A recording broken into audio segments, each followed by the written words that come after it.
Aunque el rechazo a Hidroicén y el inicio del Mundial han sido sin duda los temas de la semana, la Comisión de Hacienda del Senado está en plena discusión del aspecto económico del año en Chile, la reforma tributaria. Por eso la agenda económica está dedicada a analizar los que, a nuestro juicio, son los puntos principales del proyecto que el gobierno espera tener aprobado completamente a mediados de agosto. Para analizar la iniciativa nos acompaña Roberto Darri Grandi, decano de Economía de la Universidad Andrés Bello. Roberto, gracias por su tiempo en Agenda Económica. No, de nada, Nicolás, estamos muy agradecidos de estar por acá. Bueno, partimos analizando uno de los puntos principales, ya que aunque algunos empresarios parecen estar resignados a la eliminación del FUT, hay otros que esperan que en el Senado este punto del proyecto de la reforma sea reconsiderado. Plantean que este mecanismo ha sido clave para estimular el ahorro y la inversión empresarial. Rodrigo Guerra nos explica en qué consistirían los cambios del llamado corazón de la reforma. La eliminación del FUT es el punto que genera más rechazo entre los empresarios, pero también es el corazón de la reforma tributaria propuesta por el gobierno. De ahí que el debate sea intenso sobre las ventajas y desventajas que presenta este mecanismo, creado en 1984, y cuyo objetivo era promover el ahorro y la inversión. Actualmente el sistema establece que los propietarios de una empresa solo pagan impuestos cuando las utilidades son repartidas. Si esto no ocurre, los recursos quedan en este llamado Fondo de Utilidades Tributarias y se pueden usar para reinvertir en las compañías. La reforma propone que ahora los dueños paguen por el total de las utilidades y no solo por las que retiran. Que no me importa que lo hayas retirado o no, voy a atribuirlo a ti como que lo hubieras hecho y vas a pagar de todas maneras. Por eso el concepto de renta atribuida. Lo retiraste o no, no me importa. La renta que generó la empresa paga impuesto a nivel de la empresa y sin importar si lo consumiste, paga impuesto a nivel personal. Esto por el denominado global complementario. Por ejemplo, con la reforma una persona pagaría como máximo un impuesto de 35%. Sin embargo, al ser dueño de una empresa, se entenderá que éste ya pagó un 25%, que fue el impuesto de primera categoría, por lo que solo le faltaría pagar el 10% restante. Un monto que, de acuerdo al proyecto, en el caso de las sociedades anónimas, deberá ser retenido por la compañía y que, según los expertos, podría tener impactos negativos. Por lo tanto, su caja ya se ve disminuida en ese 35% porque no puede disponer de esos recursos. Uno porque ya los pagó y otro porque lo tiene retenido. Para el director del Servicio de Impuestos Internos, este nuevo modelo haría incluso más fácil la fiscalización del organismo. Yo diría que en términos del impuesto a la renta, el sistema que se propone no es necesariamente y probablemente sea más simple que el actual sistema. Entonces no tengo duda de que podrá ser aplicable. Si bien los empresarios creen que el FUT tiene deficiencias, consideran que es posible corregirlas. Por eso apuntan al debate que se inició este lunes en el Senado, donde esperan entregar su punto de vista y evitar la eliminación de un modelo que hoy tendría unos 274.000 millones de dólares que teóricamente se han destinado a la inversión. Rodrigo Guerra, CNN Chile. Bueno, Roberto, usted también es socio de alta dirección, ustedes asesoran a medianas empresas. ¿Qué dicen los empresarios sobre la eliminación del FUT? ¿Están asustados? ¿No lo entienden mucho el cambio? ¿Cuál es el análisis que ustedes han visto? Yo te diría, Nicolás, que hay una mezcla. Hay algunos empresarios que están efectivamente confundidos, no entienden muy bien, muchas veces han sido asesorados por contadores internos o externos, y la verdad es que este cambio, como dices tú, en muchos casos no es plenamente comprendido. En otros casos sí, en otros casos lo tienen muy claro, ya sea por sus propios conocimientos o por tener buen apoyo ahí contable y tributario. Y claramente ellos ven que esto es una situación que les va a complicar, que les va a generar problemas de liquidez y que en definitiva va a afectar sus posibilidades de ahorro y por tanto de inversión. Hasta ahora el gobierno no ha reconocido del todo que efectivamente la eliminación del FUT tenga efecto en la inversión, en el ahorro. Únicamente el subsecretario de Hacienda, Alejandro Mico, en algún seminario dijo que sí, podría haber algún efecto leve. Alberto Arenas todavía no dice nada respecto al efecto de la inversión.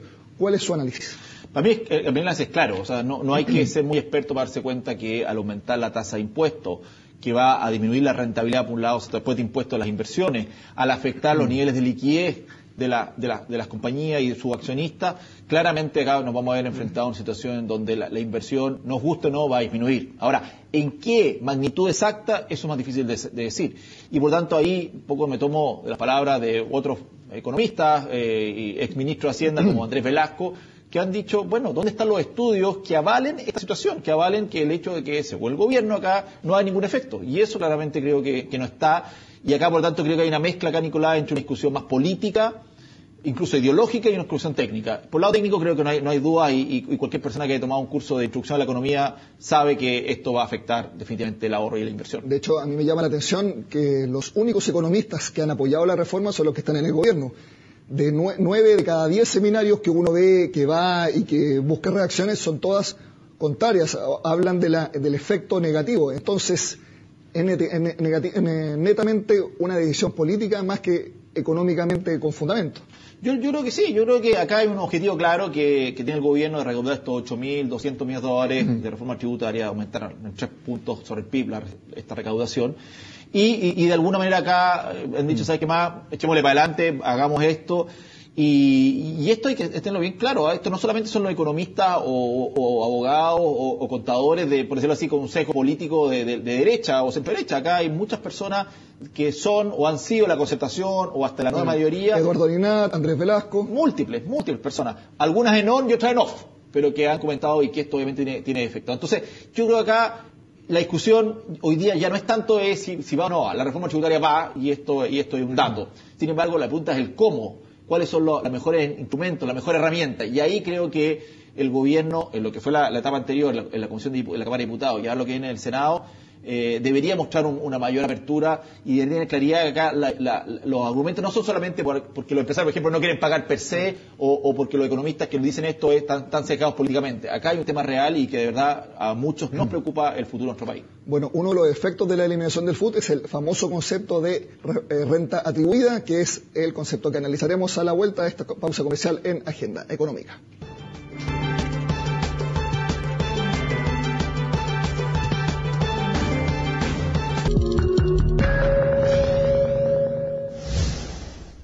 Aunque la reforma tributaria ya enfrenta su segundo trámite legislativo, la discusión está muy lejos de acabar. Incluso algunos de sus artículos, como por ejemplo la famosa renta atribuida, podrían llegar hasta el Tribunal Constitucional para definir si los cambios se ajustan efectivamente a derecho. Rodrigo Guerra nos explica de qué se trata este concepto y sus posibles problemas. Aunque el gobierno mantiene una serie de reuniones en torno a las distintas miradas de la reforma tributaria, la discusión sobre este tema es algo que podría terminar en el Tribunal Constitucional. Hasta ahora la denominada renta atribuida es uno de los conceptos que más dudas genera sobre su aplicación. Pero, ¿en qué consiste este cambio? Supóngase usted que la empresa gana 100, distribuye 30, antes los propietarios pagaban por 30, hoy día van a tener que pagar por 100. Esto porque el impuesto se pagará por la totalidad de las utilidades que a una persona le corresponda en la empresa y no solo por la cantidad retirada, como lo es actualmente.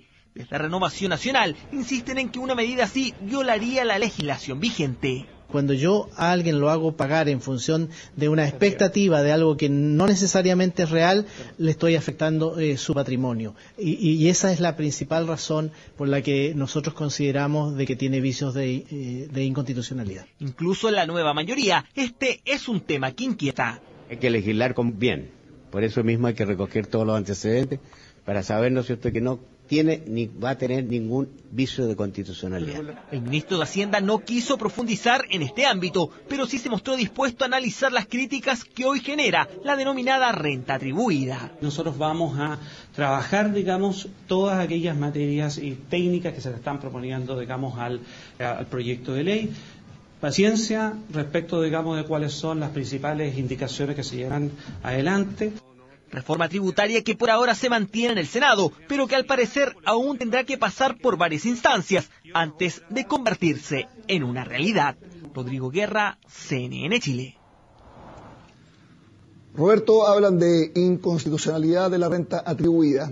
¿Se puede tocar, se puede perfeccionar, se puede modificar la renta atribuida sin tocar el FUT, que es el corazón de la reforma y que el ministro de Hacienda ya ha dicho en todos los tonos que eso no se toca? Bueno, claramente están relacionados, porque el FUT, como ya se ha explicado acá, tiene que ver con este concepto de solamente pagar impuestos por aquellas utilidades que se reparten a los accionistas, ya sea como dividendo o como retiro. Este tema de la renta atribuida va en consistencia con la eliminación del FUT en el sentido de suponer que todas las utilidades, sean o no repartidas a los accionistas, van a tener que pagar impuestos. Por lo tanto, efectivamente no es tan fácil separar una cosa de la otra. El punto acá es lo que sale en este reportaje. O sea, acá básicamente vamos a suponer que las personas han recibido eso, por decirlo así, en su bolsillo y por lo tanto en su patrimonio, independientemente de si eso es cierto o no. Y probablemente muchas compañías no va a ser cierto, porque muchas compañías no reparten el 100% de las utilidades. A tu juicio, ¿es una suposición más o menos correcta, más o menos incorrecta, bien incorrecta? A ver, depende de la visión que uno tenga al respecto. Acá, si que alguien cree que es bueno recaudar impuestos, considerando una situación en donde efectivamente las personas ni siquiera necesariamente van a haber recibido esa plata o toda esa plata, podría alguien ser visto como correcto, independientemente del tema constitucional. A mí me parece que es incorrecto. A mí me parece que uno tiene que pagar en función de lo que efectivamente recibe. Es como si te dijeran, mira, te voy a pagar el sueldo el próximo año, pero te voy a dando las liquidaciones y a fin de año tienes que pagar igual impuestos. Yo diría, pero ¿cómo? Si ni siquiera recibo los ingresos. Porque las empresas en Chile no están obligadas a repartir dividendos. La sociedad anónima es abierta al menos un 30%. Y bueno, pueden hacer algún ajuste. Pero supongamos que un 30%, pero un 30 a un 100 es una diferencia sideral. Para la anónima abierta. Exactamente, y por otro lado también tienes que muchas compañías como usan parte de los recursos generados por las utilidades en invertir en nuevos proyectos, en expansiones, obviamente no reparten el 100% de las utilidades. Quizá esto nos va a llevar quizá a que en algunas empresas vas a tener un incentivo por el lado de los accionistas o una presión para que se repartan más utilidades y eso nuevamente va a afectar el ahorro que tienen las empresas y también va a afectar, por lo tanto, la inversión que pueden hacer. El ex director del Servicio de Impuestos Internos, Ricardo Escobar, criticaba o más o menos decía que el servicio va a tener que funcionar perfectamente, sin ningún error, porque va a tener que conjugar información de una sociedad, la sociedad que está encima, la sociedad que también que está encima, o sea, nadie se puede equivocar, porque uno falla en la base de la escalera y después todo para arriba queda fallado. Efectivamente. Ahora, lo que pasa es lo siguiente.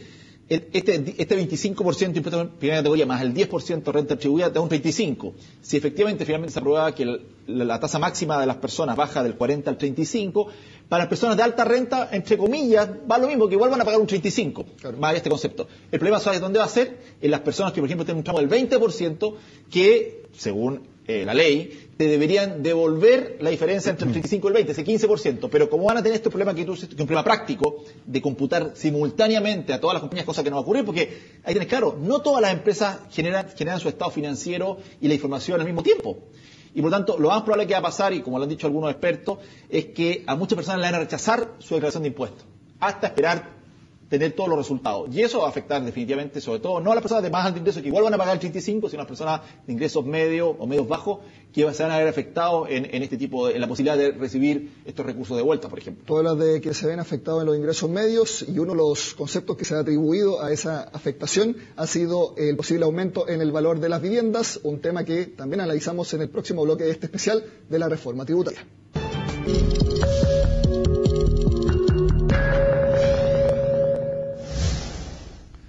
Actualmente la construcción y el sector inmobiliario cuentan con una serie de beneficios que se podrían acabar de aprobarse la reforma tributaria que se discute en el Congreso. La eliminación del no pago del IVA y el impuesto a la venta de inmuebles son las principales modificaciones que se proponen en la iniciativa del Gobierno y que Ana Luisa Lira nos explica en el siguiente informe. La construcción es una de las actividades más sensibles al desempeño económico del país, por lo que no ha quedado al margen de la desaceleración de Chile. De manera adicional, el sector debería enfrentar una serie de cambios que se proponen en la reforma tributaria. Una de las principales modificaciones será el beneficio que permite a las empresas constructoras recuperar hasta un 65% del IVA por levantar viviendas cuyo precio sea inferior a las 4.500 UF. Estímulo que, de aprobarse el cambio impositivo, sería solo para las construcciones de hasta 2.000 UF. ¿Cuál es el objetivo de esta franquicia, que ahora la propuesta del gobierno busca limitar? Estimular a la gente que está arrendando a comprarse, a acceder a la vivienda propia y por lo tanto ese incentivo está incorporado en la estructura de determinación de valores de venta de las viviendas. Y por lo tanto está internalizando toda la cadena de construcción de las viviendas. Si bien la propuesta original estipulaba que el fin de la franquicia se realizaría en un año, el Ejecutivo ingresó una indicación para darle gradualidad a la medida. Además, el gobierno espera recaudar cerca de 290 millones de dólares a través de la limitación de exenciones tributarias por las ganancias de bienes raíces. Es decir, si hoy quien vende un inmueble de su propiedad no paga impuesto, sí lo hará cuando las utilidades por esa venta sean mayores a 8.000 UF. Si hoy día yo vendo esa propiedad que me costó 5.000 UF en 13.000 UF y corresponde a la propiedad que yo habito, no tengo otras propiedades, ¿cierto?, habitacionales, yo no pago nada porque justo gané 8.000 y quedo liberado. Ahora, si yo lo vendo en 20.000 UF, ¿cierto?, entonces y me costó 5.000, hasta los 13.000 no pago impuestos, pero los 13.000 a los 20.000 son 7.000 UF que deben tributar. Y deberán hacerlo con la tasa estipulada por el global complementario que, según la reforma, tendrá un techo de 35% para las personas de mayores ingresos. Medidas que han sido criticadas por el sector inmobiliario, que ha reiterado que la eliminación de la franquicia para las constructoras podría aumentar hasta en 13% el precio de las viviendas nuevas. Ana Luisa Lira, CNN Chile. 13%. ¿Cómo se puede explicar esa alza que calcula prácticamente todo el sector inmobiliario? Bueno, ahí, Nicolás, hay un mix, como se dice en el reportaje. Esto, por una parte, para viviendas entre 2.000 y 4.500 UF está hoy día esta exención de un porcentaje del IVA, que en el fondo al final se lo devuelve a la inmobiliaria. Claro. Y esa devolución a la empresa constructora, y por tanto también al mundo inmobiliario, de alguna manera se traspasa, ¿cierto?, a precio, ¿ya? Al cambiar esa norma, el costo final va a aumentar, definitivamente. Pero además también está el otro efecto que está ahí, que es el efecto de la ganancia capital, vale decir, ¿qué pasa cuando yo venda mi propiedad por encima del valor al cual la compré? Y además, si es que, como decía ahí el reportaje, si es que la vivienda donde yo vivo sube los 8.000 UF esa ganancia, o por otro lado, si esto es una segunda vivienda u otro bien raíz, ahí pago el impuesto completo. Entonces, esos efectos, la verdad es que el 13% es uno de los cálculos que está la Cámara Chilena de Construcción. Yo he visto análisis que van entre el 12 y el 16, 17%, que es bastante, porque al final del día, si tú ves, estamos hablando de vivienda de 2.000, 3.000 UF, esa vivienda estamos hablando de segmentos medios en nuestro país, y por tanto, al final del día, lo que dice parte del gobierno, que esta reforma es solamente para el 1% más rico de la población, no va a ser así. ¿A quién va a afectar entonces exactamente esta medida? Esta medida va a afectar principalmente a la clase media de nuestro país. Y por lo tanto, al final del día, lo que va a haber es que probablemente va a acelerar algunas compras de personas que ya lo estaban pensando, la va a acelerar antes que esto salga aprobado, probablemente de aquí a fin de año. Pero la pregunta es qué va a pasar después. Y lo que va a pasar después probablemente es que van a haber personas o que no van a poder acceder o que van a tener que hacer el ajuste por otro lado. Van a tener que decir, ¿sabes qué más? En vez de comprar una vivienda de 100 metros cuadrados, me alcanza para 80 metros cuadrados. O definitivamente sigo arrendando. Ahora los arriendos también van a subir. Entonces, al final del día, esto no va a ser fácil para esas personas y van a verse afectados su poder adquisitivo. ¿Y solamente para el segmento entre 2.000 y 4.000 UF o uno podría esperar quizás un chorreo de alza para otro segmento? Bueno, yo creo que acá va a haber una mezcla. Yo creo que hay una mezcla, por una parte, para este segmento que tú señalas, y yo creo que también para segmentos más altos, en el sentido de que al estar involucrado un mayor nivel de impuestos, parte de ese impuesto creo que va a ser finalmente incorporado a los precios. Exactamente cuánto creo que es difícil saber, porque va a haber que ver cómo se comporta el mercado. Pero claramente esto tiene un efecto bastante relevante del segmento medio y también en parte del segmento alto. Ahora, por último, uno dice, ¿sabes qué más? Puede ser ahí, los ricos se cuidan solos, algunos dicen. Está bien, pero a nivel del segmento medio esto no va a ser así. Por lo tanto, esto al final del día, si se mantiene así, va a ser una reforma por este ámbito regresivo, porque tú teóricamente no quieres afectar a este segmento de la población. Bueno, reforma que como hemos visto tiene muchas aristas. Nosotros hemos elegido las tres que nos parecen las principales, las de más discusión, pero que todavía quedan un par de meses por tramitar en el Congreso, si es que se cumplen los plazos que tiene el Ministerio de Hacienda. Roberto, muchas gracias por tu tiempo en Agenda. Muchas gracias a ustedes, Nicolás. Bueno, con este análisis especial de la reforma tributaria terminamos esta semana en el programa. Los invito a que sigan con nosotros en CNN Chile.